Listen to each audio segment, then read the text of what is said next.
Ke-12, pupus sudah. Seva, apa kamu mau? Kalau kamu malu menjawabnya, ambil coklatnya, itu artinya iya. Tapi kalau aku nggak bisa, Andi. Nggak bisa. Jawabku berat. Aku mundur perlahan kemudian berpaling. Tanpa terasa air mata ini menetes. Sekuat tenaga aku berlari menuju parkiran. Fah, tunggu. Biar aku yang bawa, kamu bonceng aja. Rizka mengambil alih motor yang hendak aku bawa. Motor yang baru pertama kali aku bawa ke kampus. Sepanjang perjalanan aku hanya sibuk dengan pikiranku. Kita duduk dulu di sini. Mungkin kamu butuh ketenangan. Rizka membawaku ke taman kota. Rasanya kok sakit ya, Riz? Bukan sakit tepatnya, tapi entah rasa apa ini. Kuungkapkan apa yang aku rasa pada sahabatku Rizka. Kenapa kamu menolak Andi? Bisa saja kamu menjalin hubungan dengannya. Aku bisa jaga rahasia kok. Ucap Rizka. Rizka belum tahu siapa sebenarnya Andi. Kamu nggak tahu siapa Andi, Riz? Sahutku. Taulah. Sang ketua BEM. Cowok terganteng di kampus kita yang baru saja kamu tolak cintanya. Padahal kalau aku jadi kamu, aku terima saja dia. Andi itu cucuku. Anak dari anak tiriku. Jelasku. What? Rizka langsung berteriak dan menutup mulutnya. Kamu nggak lagi bercanda kan? Enggak. Ini serius. Andi itu belum tahu siapa aku. Waktu itu aku dibawa ke acara ulang tahun cucu suamiku dan ternyata itu Andi. Jelasku pada Rizka. Kenapa gini amat ya, Riz? Beneran deh hidupmu ruwet. Kalau dibikin film kayaknya bagus deh. Ngomong-ngomong, kamu ada rasa nggak sama Andi? Entah, aku hanya tak mampu berharap lebih jauh. Kamu kan tahu aku sudah bersuami. Aku menatap awan putih di langit, menerka tentang kejadian apa yang baru saja aku alami. Fah, panggil Rizka. Apa kamu bahagia dengan pernikahanmu? Tanya Rizka. Jika aku tidak bahagia, setidaknya keluargaku bahagia. Kamu harus bahagia, Fah. Ucap Rizka. Tumben kamu ngomong serius, Riz. Takut aku jadinya. Gurauku. Pulang, Yaks. Ajaku. Kurebahkan badan ini di kasur. Ku terawang langit-langit di kamar. Masih saja ku bayangkan kejadian tadi. Ah, Andi. Andaikan kamu tahu siapa aku, apa kamu akan bersikap sama denganku? Atau kamu akan menjauhiku? Dinda, bangun. Ini sudah sore. Terdengar lamat-lamat suara dan usapan di pipiku. Kubuka mataku perlahan. Ternyata aku tadi ketiduran. Maaf, aku ketiduran. Tadi selepas pulang kuliah langsung rebahan, malah tidur. Ini juga masih pakai baju kuliah. Maafin Kanda ya. Gara-gara semalam jagain Kanda, malah Dinda jadi nggak tidur. Ucapnya seraya membelai rambutku. Bangun dan mandilah, ini sudah sore. Titahnya. Dikeknya keningku sebelum suamiku beranjak. Selepas makan bersama, aku berniat untuk belajar, besok ada ujian di kampus. Jangan sampai nilaiku jelek. Dinda, Kanda punya sesuatu buat Dinda. Suamiku mengambil sesuatu dari tas kerjanya. Sebuah kotak berbentuk hati berwarna merah kini sudah berada di tangannya. Apa itu? Tanyaku. Bukalah. Diserahkannya kotak itu padaku. Kalung. Tanyaku heran. Iya, itu kalung berlian. Sebagai ucapan terima kasih sudah merawat Kanda semalam. Seharusnya tidak usah. Kalung kemarin yang mahar juga masih di lemari, masih kusimpan. Aku pegang dan aku perhatikan kalung itu seutuhnya. Bentuknya seperti hadiah di jajan Ciki ya. Kalung itu sama sekali berbeda dengan yang dipakai Bude Ratmi yang mirip rantai kereta api. Kalung ini berbeda, malah berwarna putih dengan bandul berwarna biru. Hahaha, masa disamakan sama hadiah Ciki? Dinda tahu, harga kalung ini bisa untuk membeli pabrik Ciki. Jelasnya. Benarkah? Nanti leherku bisa patah kalau pakai ini. Kenapa? Ini tidak berat. Memang tidak berat, tapi beban pikiran yang membuatnya berat. Aku takut kalau memakainya justru akan mengundang bahaya. Berputarlah. Kanda akan memakaikannya. Kuturuti permintaannya. Kubalikan badanku dan menyerahkan kalung itu pada suamiku. Dipakaikannya kalung itu di leherku. Kupegang bandul berlian berwarna biru. Baru kali ini aku memakai berlian asli. Dulu jangankan berlian, anting-anting saja mas palsu, daripada telingaku kosong. Nah, sudah selesai. Disibaknya rambut yang berada di belakang leherku. Dinda sangat cantik. Ucapnya sangat dekat di telingaku membuatku merinding. Apa Dinda sudah siap? Siap. Siap apa? Tanyaku pura-pura. Anak laki-laki. Dinda ingatkan? Oh, itu, aku sedang berhalangan belum selesai. Ingatkan kemarin waktu aku sakit perut. Maafkan aku yang lagi-lagi berbohong. Memang benar ternyata, jika sekali berbohong, maka akan muncul kebohongan yang lainnya. Baiklah, Kanda akan menunggunya. Lega rasanya kali ini bisa lolos. Setidaknya aku harus mencari alasan lain sampai 3 hari ke depan. Pagi, Bu. Sapaku pada ibu yang baru keluar kamar. Pagi, Fa. Lagi ngapain? Tanya ibu yang melihatku di depan kompor. Rebus air buat mandi, kayaknya dingin banget. Udara hari ini memang terasa sangat dingin, jadi aku merebus air untuk mandi dengan jumlah yang cukup banyak. Tentu saja termasuk air untuk mandi suamiku. Kalau pakai air dingin takut malah nanti kulitnya semakin keriput. Kalungmu baru, Fa? Tanya ibu yang melihat kalung semalam. Iya, Bu. Semalam dikasih katanya hadiah karena udah jagain suamiku pas sakit kemarin malam. Kayak kalung hadiah jajan itu ya. Nah, kan ibu aja satu pemikiran denganku. Jangan salah. Bu, ini kalung berlian. Katanya harganya bisa buat beli pabrik ciki. Masa? Tahu gitu ibu aja yang kemarin jagain suamimu. Hahaha. Gurau ibu. Bercanda, Fa. Simpan baik-baik kalungnya, pakainya kalau pergi sama suamimu aja. Selebihnya lepas. Iya, Bu. Seva juga gak berani pakai, takut malah mengundang orang jahat. Fa, kamu disuruh ke ruang wakil dekan tuh. Rizka memberitahuku saat sedang di kantin. Sebenarnya aku bingung. Tumben aja sampai dipanggil bagian akademik. Bergegas aku menuju ruang wakil dekan. Ruang wakil dekan berada di samping lantai 3 dan untuk menuju ke sana harus melewati ruang BEM, tempat biasa Andi berkumpul. Aku harap aku tidak berjumpa dengannya. Sepertinya aman. Mungkin Andi sedang berada di kelas atau mungkin saja hari ini nggak ada jadwal kuliah. Tok tok tok. Permisi, Pak. Kuucapkan salam sebelum masuk. Silahkan masuk, Seva. Salamku justru dijawab oleh Pak Mulyadi selaku dekan beserta Bu Wik wakil dekan yang berada di ruangan ini. Tambah deg-degan rasanya. Duduk di situ, ditunjukkannya kursi untukku sedangkan mereka duduk di hadapanku. Langsung saja, Seva. Kami mendengar tentang kabar kurang sedap tentangmu dan kami minta jawaban jujur darimu. Ucap Pak Mulyadi. Soal apa ya, Pak? Tanyaku gugup. Begini, Seva. Kami mendengar bahwa kamu itu sudah menikah. Apa itu benar? 2. Aku sangat kaget dengan pernyataan Bu Wiwi. Bagaimana mungkin mereka tahu? Siapa yang mengatakannya? Yang tahu hanya Mbak Susi dan Rizka. Nggak ada yang lainnya. Ya Tuhan, apa aku harus berbohong atau menjawabnya jujur? Jika jujur maka segala konsekuensinya harus aku tanggung. Seva, apa itu benar? Bu Wiwik mengulangi pertanyaannya.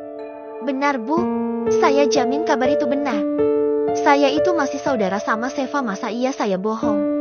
Kalau ibu nggak percaya, saya bisa tunjukkan video dia saat menikah. Tanpa dikomando, Mbak Susi langsung masuk dan dengan lantangnya membeberkan tentang pernikahanku. Diserahkannya ponsel Mbak Susi pada Pak Mulyadi.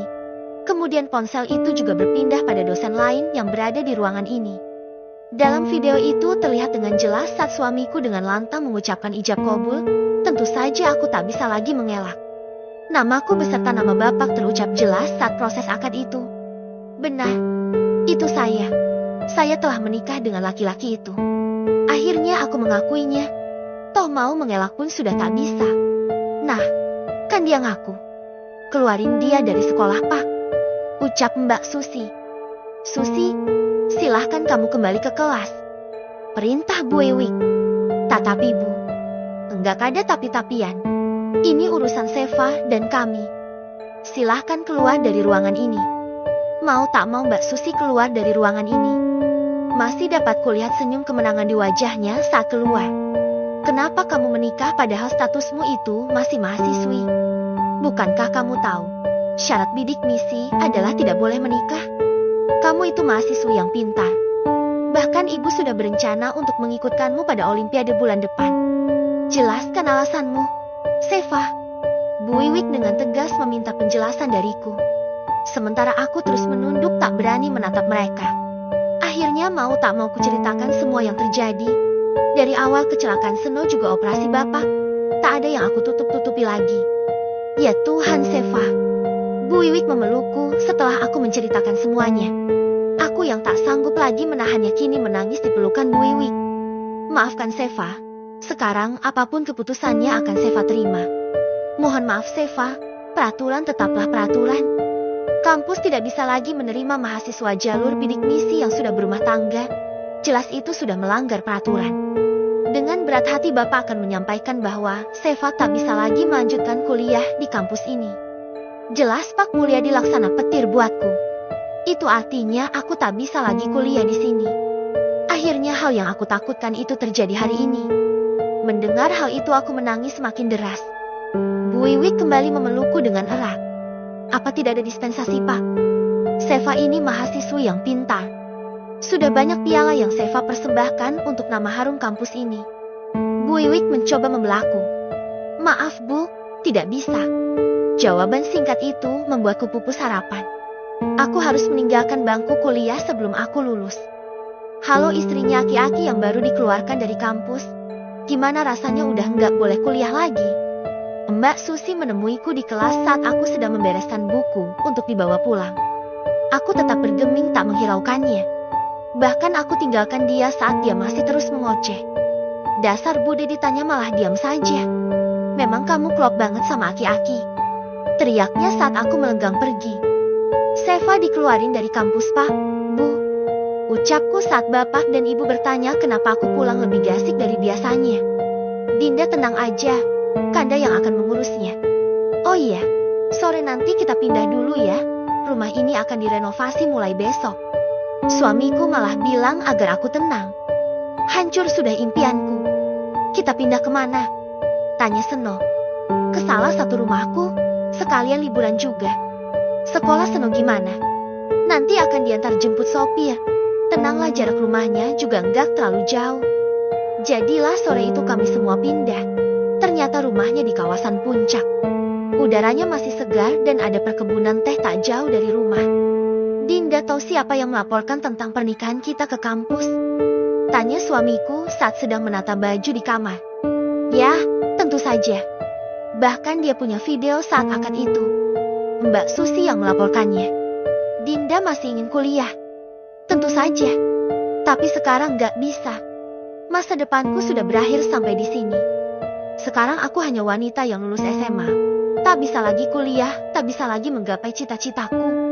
Dan semua itu karena sudahlah. Dengan derai air mata aku meluapkan emosiku. Suamiku merengkuhku membawaku ke dadanya, tapi aku menepisnya. Aku tak mau. Lepas. Aku mau pergi. Dinda, tunggu. Mau kemana? Suamiku terus memanggilku, tapi aku terus melanjutkan langkahku sampai keluar rumah. Dinda, jangan keluar rumah, hari sudah petang. Bahaya. Suamiku terus saja mengikutiku. Semakin dia mengikutiku, semakin sebal rasanya. Aku terus saja melangkah, tanpa terasa aku sudah memasuki kebun teh. Tanah yang licin tak kuhiraukan, yang ada dalam pikiranku hanya terus melangkah. Dinda, stop. Kanda susah ini ngikutinnya. Kanda lupa nggak pakai sandal. Kedebuk. Aduh. Dinda, tolongin Kanda. Aku berbalik ke belakang ketika mendengar suara benda jatuh. Benar saja benda jatuh itu suamiku. Maksudku orang jatuh. Terlihat dia jatuh dalam posisi terduduk sedang merintih sambil memegangi pinggangnya. Encok-encok dah tuh aki-aki. Umpatku dalam hati. Demi rasa kemanusiaan akhirnya aku berbalik dan menolongnya untuk berdiri. Sepertinya pinggangku patah. Ucapnya. Bodoh amat. Siapa suruh ngikutin? Makanya sadar diri. Udah tahu aki-aki sok-sokan mau ngikutin daun muda. Udah sana balik lagi ke rumah. Cuci kaki, cuci tangan, gosok gigi, terus bubu. Aku kemudian berbalik lagi hendak meninggalkannya. Dinda mau kemana? Ayo pulang. Bahaya di sini. Aku mau kabur. Jangan ngikutin lagi. Kabur kok ngomong? Terus saja aku berjalan tanpa peduli lagi padanya, yang penting dia tadi sudah aku bantu berdiri. Serik serik serik. Aku menghentikan langkahku, mencari ke sumber suara. Sial, terlihat hewan melata di depanku. Ada ular. Tolong, teriakku. Dinda diam di situ, jangan bergerak. Kanda akan menolong Dinda. Aku lega, ternyata suamiku tidak mendengarkan perintahku untuk balik ke rumah. 5 menit, setengah jam, 2 jam, 1 hari, 1 tahun belum ada tanda-tanda suamiku mendekat. Sementara aku tak bisa berbalik, aku takut hewan itu akan mengejarku. Kenapa lama? Apa aku sudah ditinggal? Tega sekali. Ibu, bapak, maafin Seva. Seva belum sempat memberikan cucu buat kalian. Ucapku dengan derai air mata. Nanti kita bikin cucu. Sekarang Dinda mundur perlahan. Usahakan jangan bikin suara. Ternyata suamiku tak meninggalkanku. Baru kali ini aku begitu bahagia mendengar suaranya. Kuikuti perintahnya. Aku bergerak mundur perlahan. Sampai aku menabrak suamiku, kemudian aku berlindung di balik badannya. Kenapa tadi lama? Tanyaku berbisik. Licin Dinda. Jadi tadi Kanda merangkak. Jawabnya tak kalah berbisik. Merangkak di tengah kebun teh? Mau praktek jeti domba yang nyari rumput kali ya? Sekarang bagaimana? Lihat itu, sepertinya ular itu memanggil rombongan keluarganya. Terlihat bayangan hewan melata yang juga mendekat. Aku semakin bergidik ngeri melihatnya. Dinda berbalik, lalu lari sekuatnya. Kanda yang akan berusaha mengusir hewan itu. Suamiku memperlihatkan ranting yang akan digunakannya. 1, 2, 3. Aku mulai menghitung, mengambil ancang-ancang untuk mundur perlahan, kemudian berlari sekuatnya. Yuk kedebuk. Aduh, tolong. Jeritan minta tolong kini terdengar. Ada apa dengan suamiku? Apa dia kalah melawan? Atau jangan-jangan dia tergelincir masuk jurang?